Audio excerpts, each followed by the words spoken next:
Беларуская народная казка «Бяда». Жыло сабе двух братоў. Адзін багаты, а другі бедны. У багатага ўсё ёсць, і ў полі плодзіць, і ў хляве родзіць. А ў беднага нічога няма. Што пасадзіць, то і памірае, і нічога ён дабіцца не мог. Аднойчы сеў бедны на камень і грызе голую костку, а ззаді яго за плечы нехта цап і гаворыць: «Што ты ясі, дай мне!» Обернулся ён, а сзади нехто худы, страшный стоит. «Дык кто ты?» «Я бяда, дай мне!» «Дык что я тебе дам, коли я сам голую костку грызу?»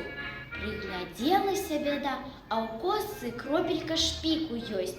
«Я залезу и гэты шпік з'ем, а ты не сможешь». «Ну добра, залазь». Залезла бяда, а ён костку под камень подложил. Не можа вылезти бяда. И стало у яго с этого дня усё цудоўна. И грошей много, и у полі плодзіць. А гэта заўважыў яго брат и вырашыў: «Я ж усіх багацейшы, мудрэйшы, трэба отобрать багацце брата». Пришел ён до своего брата и говорит: брат, як ты был таки бедный, а стал таки богатый. Ты только не подумай, что я тебе зайздрощу, просто разузнать хочу». Ну ладно, слухай. И рассказал ён яму про ўсё. Пришел богатый брат до камня, достал костку и воткнул в яе гвоздь.